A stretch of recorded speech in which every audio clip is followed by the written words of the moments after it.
పరీక్ష కోసం ఉస్మానియా యూనివర్సిటీ నుంచి మొదలు పెడితే రాష్ట్రంలో ఉన్న అన్ని యూనివర్సిటీస్, రాష్ట్రంలో ఉన్న అన్ని కోచింగ్ సెంటర్స్లో తల్లిదండ్రులు పాపం కూలీనాలు చేసుకొని పోగేసిన డబ్బులన్నీ వాళ్ళ కోసం పెట్టుబడి పెడితే 10 సంవత్సరాలు ఒక గ్రూప్ 1 రిక్రూట్మెంట్ కూడా చేయలేకపోయారు.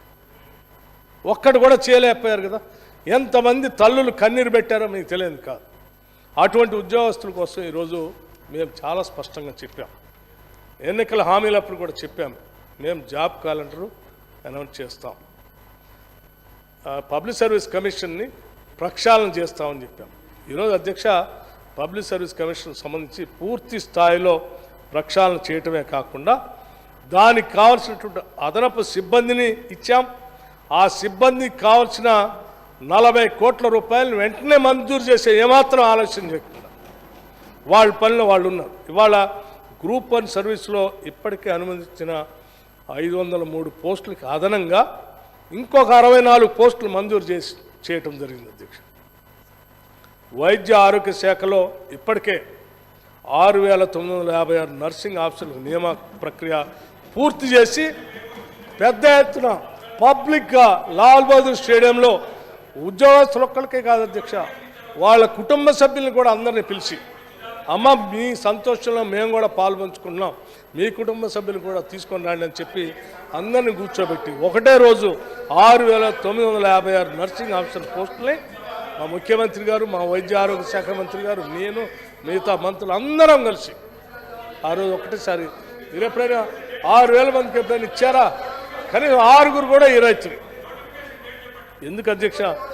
అట్లాగే సింగరేణి కాలేజ్లో 412 కారుణ్య నియామకాలు, 29 మందికి ఉద్యోగ నియామకాలు భర్తీ ప్రక్రియ పూర్తి చేసి వారికి నియామక పత్రాలు సాక్షాత్తు డాక్టర్ బాబాసాహెబ్ అంబేద్కర్ సాక్షిగా పబ్లిక్గా డాష్ ఏర్పాటు చేసి వారితో పాటు వారి కుటుంబ సభ్యులను కూడా అందరూ పిలిచి, అమ్మ ఉద్యోగాల పండగ,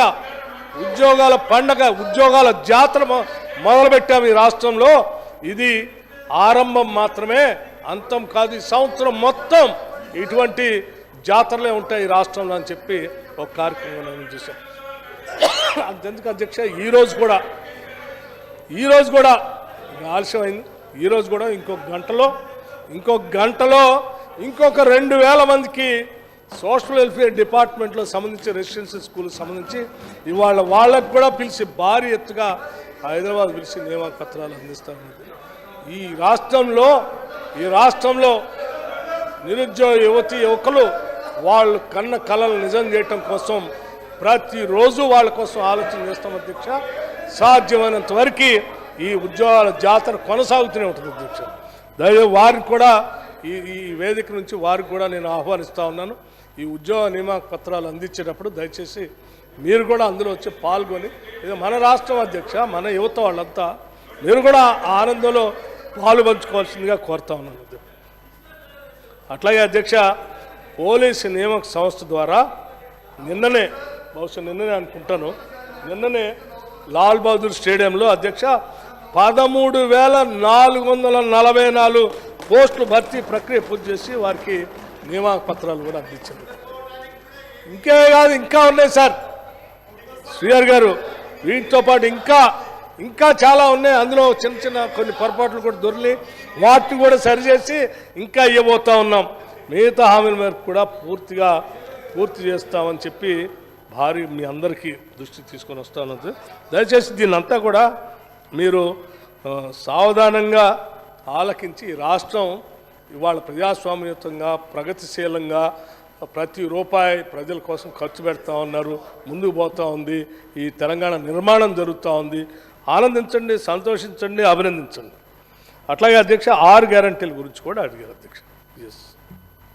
మేము కట్టుబడి ఉన్నాం అధ్యక్ష, 6 గ్యారంటీలు పూర్తిగా కట్టుబడి ఉన్నాం, మేము గాలికి వదిలేలే.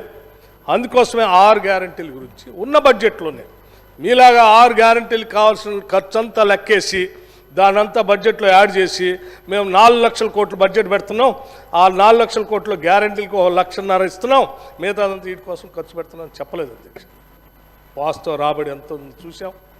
ఆ ఉన్న దాంట్లోనే జాగ్రత్తగా జీతాలు ఇచ్చేవాళ్ళకి జీతాలు ఇస్తున్నాం, పెన్షన్ ఇచ్చేవాళ్ళకి పెన్షన్లు ఇస్తున్నాం, ఏంటి డెట్ సర్వీసింగ్ చేయాల్సింది డెట్ సర్వీసింగ్ చేస్తున్నాం. మేము ఇచ్చిన హామీలు ఏం చేయాలో చేస్తున్నాం. రైతు భరోసా కోసం ఏం చేయాలో అది చేస్తున్నాం. వాటన్నింటినీ జాగ్రత్తగా లెక్కలేసి ఈ 6 గ్యారంటీలకి 53,196 కోట్లు ప్రాథమిక అంచనాల ప్రకారం వీటిలో కేటాయించాము. ఇది తప్పే ఉంది దీంట్లో.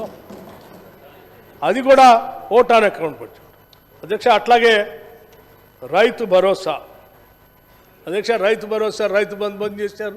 రైతు భరోసాకి ఏం పెట్టారో నేను చెప్తున్నాను అధ్యక్ష చాలా స్పష్టంగా. నిజంగా ఎవరైతే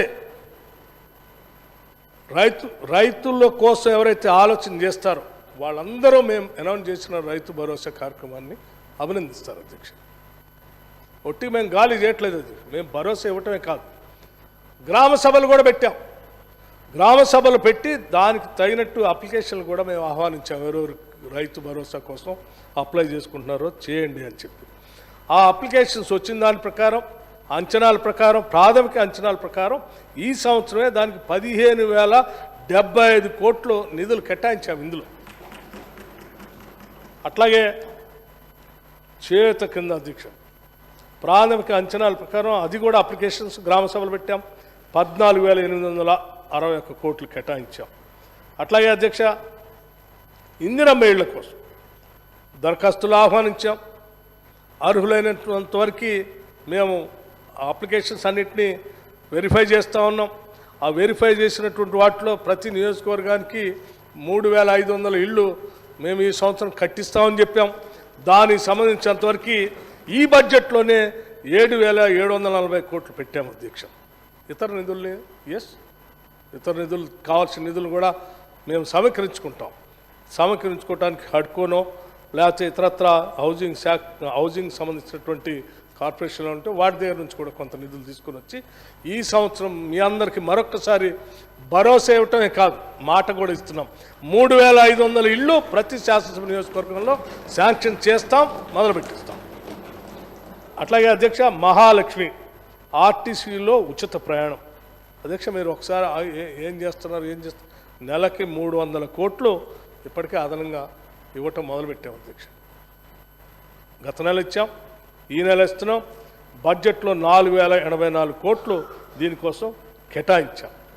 ఇప్పటికే 16 కోట్ల ఉచిత ప్రయాణాలు మహిళలు 0 టికెట్తో రాష్ట్ర వ్యాప్తంగా ఈ బస్సులు ఉపయోగించుకున్నారు అధ్యక్ష. దీనికి కావాల్సిన డబ్బులు ఇస్తా ఉన్నాం. ఈరోజు ఆర్టీసీ వాళ్ళు కూడా చాలా సంతోషంగా ఉంటారు.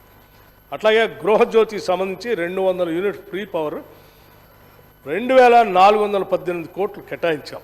ఇప్పటిదాకా అర్హులైన వారికి ఈ నిధులు మొత్తం అప్లికేషన్స్ ఎవరెవరైతే ఇచ్చారో వాటన్నిటి వెరిఫై చేసి అర్హత ఉన్నటువంటి వాళ్ళందరికీ సరిపోయేంత నిధులు కేటాయిస్తాం. ఈ సరిపోకపోతే ఇంకా కేటాయిస్తాం.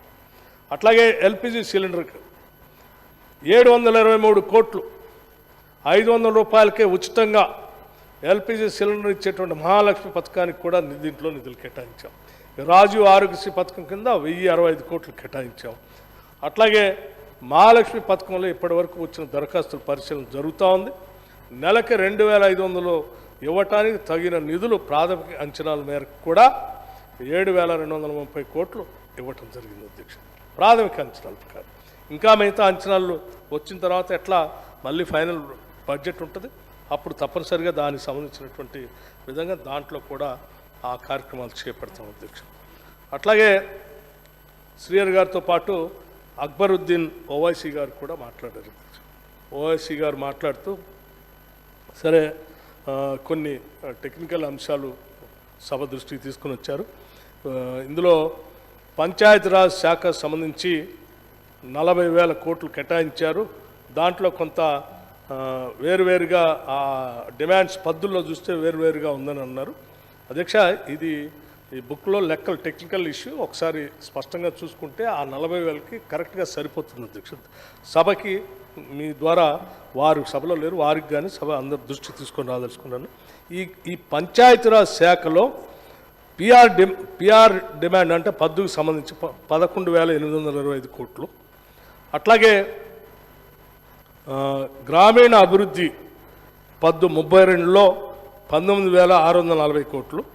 ఇవన్నీ ఎందుకు ఇది లైక్ ఆసరా, ఎన్ఆర్జిఎస్, పిఎంజిఎస్వై, ఆర్డబ్ల్యూఎస్ ఎట్సెట్రా ఈ గ్రామీణ అభివృద్ధిలోనే నుంచి అమలు చేస్తాం కాబట్టి ఈ పద్దులు దీంట్లో పెట్టాము అధ్యక్ష, పంచాయతీరాజ్ దాంట్లోనే. అట్లాగే సోషల్ వెల్ఫేర్ డిపార్ట్మెంట్లో పద్దు 21 5,815 కోట్లు. ఇది సోషల్ వెల్ఫేర్ డిపార్ట్మెంట్ అయినా దీనికి సంబంధించినటువంటి ఈ పెన్షన్స్, ఆసరా ఇవన్నీ కూడా ఈ rural development Panchayati Raj department implement చేస్తుంది కాబట్టి దాంట్లో యాడ్ అవుతుంది అధ్యక్ష. అట్లాగే ట్రైబల్ వెల్ఫేర్ కూడా పద్దు నెంబర్ 22లో చూస్తే 2,800 కోట్లు ఉంటాయి అధ్యక్ష. ఇవి అన్నీ వేరువేరు డిపార్ట్మెంట్స్ అయినప్పటికీ వీటిని ఇంప్లిమెంటింగ్ ఏజెన్సీ పంచాయతీరాజ్ కాబట్టి ఆ పంచాయతీరాజు శాఖకి 40,000 కోట్లుగా చూపించడం జరిగింది అధ్యక్ష. అట్లాగే బీసీ వెల్ఫేర్, మైనార్టీ వెల్ఫేర్లో ఎస్సీ, ఎస్డిపి, ఎస్టీడిఎఫ్ ఎలొకేషన్ దాంట్లో చూపించలేదంటే అక్కడ ఆ మైనార్టీ వెల్ఫేర్ కానీ బీసీ వెల్ఫేర్లో ఎస్సీ డెవలప్మెంట్, ఎస్టీ డెవలప్మెంట్కి సంబంధించిన ఖర్చులు అందులో ఉండవు కాబట్టి దాంట్లో చూపించలేదు అధ్యక్ష. మిగతా పైదానికి స్పష్టంగా 40,000 టాలీ అవుతుంది. ఒకసారి చూడవలసిందిగా వారిని కోరుతూ ఉంటాం. ఇక రెండొక ప్రభుత్వ ఉద్యోగులకు సంబంధించిన రెండవ వేతన సవరణ గురించి అడిగారు.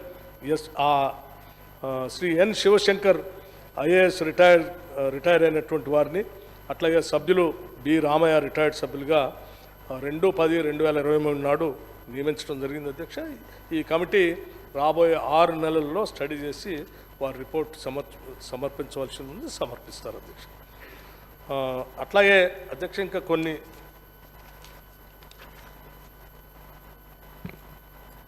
సప్లిమెంటరీ ఎస్టిమేట్స్ గురించి కూడా అడిగారు అధ్యక్ష. దానికి సంబంధించి సపరేట్గా సప్లిమెంటరీ ఎస్టిమేట్స్ నేను ఎందుకు చేసామని లాస్ట్ ముగించేటప్పుడు చెప్తాను అధ్యక్ష. అక్బరుద్దీన్ గారు ఓల్డ్ సిటీకి సంబంధించినటువంటి కొన్ని అంశాలు కూడా అడిగారు.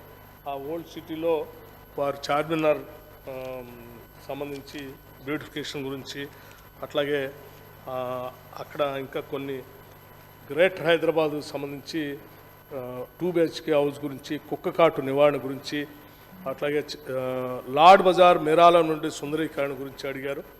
అట్లాగే 1,153 కోట్లు కొన్ని బిల్లులు పెండింగ్గా ఉన్నాయి, ఆ పెండింగ్ గురించి కూడా అడిగారు. రంజాన్ పండుగ సంబంధించి అడిగారు. ముషీరాబాద్ వద్ద గుడిసెల తొలగింపు గురించి అడిగారు. ఓల్డ్ సిటీకి కృష్ణా జలాల నుంచి పాక్షిక నీటి సరఫరా గురించి అడిగారు. నీటి వేసవిలో నీటి ఎద్దడి రాకుండా చూడాలన్నారు. వీటన్నిటిని కూడా తప్పనిసరిగా ప్రభుత్వం గమనంలో తీసుకొని వీటన్నిటిని అమలు చేయడానికి ఇప్పటికే ప్రభుత్వం ఆలోచన చేస్తూ ఉంది అధ్యక్ష. అక్బరుద్దీన్ గారికి మీ ద్వారా చెప్తా ఉన్నాం, వీటన్నిటిని చేయడానికి ప్రభుత్వం సిద్ధంగా ఉంది. అట్లాగే పాత నగరంలో మెట్రో పనుల గురించి కూడా అడిగారు. ఇప్పటికే గౌరవ ముఖ్యమంత్రి గారు పాత నగరంలో మెట్రో పనులకు సంబంధించి రివ్యూ చేయటం జరిగింది. మీరు అడిగిన దాని మీద అట్లాగే కాంగ్రెస్ ప్రభుత్వానికి ఉన్నటువంటి ప్రయారిటీ కూడా వీటన్నిటిని దృష్టిలో పెట్టుకొని మెట్రో రైలు పనికి సంబంధించి ఇప్పటికే ఆదేశాలు కూడా ఇచ్చారు అధ్యక్ష. అట్లాగే మహేశ్వర్ రెడ్డి గారు బీజేపీ మిత్రులు కొన్ని విషయాలు అడిగారు అధ్యక్ష. కేంద్రం నుంచి నిధులు తెచ్చుకోవాలని సూచించారు. ఎస్, మేము తప్పనిసరిగా పూర్తిగా కేంద్రం నుంచి వచ్చే గ్రాంట్స్ ద్వారా వచ్చాయి కానీ ఇతరత్ర కానీ నిధులు తెచ్చుకోవటానికి మా ప్రయత్నం అంతా మేము చేస్తాం అధ్యక్ష. మీరు కూడా తప్పనిసరిగా మాకు సహకరించాలని ఆ కేంద్రంలో ఉన్నటువంటి భారతీయ జనతా పార్టీ సంబంధించిన ప్రభుత్వానికి మీరు కూడా ఒక మాట చెప్పి సాధ్యమైనంత వరకు ఎక్కువ నిధులు వచ్చేటట్టుగా చూడవలసిందిగా చెప్తా ఉన్నారు అధ్యక్ష. అట్లాగే ఫోటో గురించి కూడా అడిగారు. తప్పనిసరిగా కేంద్రం నుంచి వచ్చే స్కీమ్స్ ఏమైనా ఉంటే అక్కడ ప్రధానమంత్రి ఫోటోలు పెట్టడానికి మాకేం ఇబ్బంది లేదు. అట్లాగే రాష్ట్ర ప్రభుత్వం నుంచి వచ్చే స్కీమ్స్లు వచ్చే వాటి ద్వారా వాటిలో కూడా మీరు కూడా అదే స్థాయిలో ఆయా రాష్ట్రాలకు సంబంధించిన ముఖ్యమంత్రులు ఫోటోలు కూడా పెడితే బాగుంటుంది అనేది నా సూచన అధ్యక్ష. అట్లాగే అధ్యక్ష ఈ సప్లిమెంటరీ అట్లాగే మన సప్లిమెంటరీ ఎస్టిమేట్స్ గురించి 46,000 కోట్ల రూపాయలు ఇట్లా ఎంత పెద్ద మొత్తంలో వచ్చింది, ఎట్లా దీన్ని ఎట్లా సరి చేస్తే అని అడిగారు. దీనికి హౌస్ అప్రూవల్ ఉందా లేదు అధ్యక్ష. దీంట్లో హౌస్ అప్రూవ్ ఉన్నటువంటి 44,444 కోట్లు అంటే దళిత బంధు దగ్గర నుంచి మొదలు పెడితే ఎకనామిక్ సపోర్ట్ స్కీమ్స్ వరకు 339. చాలా స్కీమ్స్ ఉన్నాయంటే 1 నుంచి 14 వరకు ఉన్నాయి. చదివి వినిపించమంటే నేను చదివి వినిపిస్తాను, అవసరం లేదంటే సంఖ్య వరకు చెప్తాను. ఈ 44,444 కోట్లకి ఈ హౌస్ బడ్జెట్ పాస్ చేసింది అధ్యక్ష, అనుమతి ఉంది. అయితే ఈ డబ్బులు నేను ఇందా చెప్పానే బడ్జెట్ విపరీతంగా పెంచుకుంటూ పోతే మనం ఖర్చు పెట్టకుండా ఉంటామని. అలా ఖర్చు పెట్టకుండా ఉన్నటువంటి శాఖల్లో ఉన్నటువంటి డబ్బులు 44,444 కోట్లు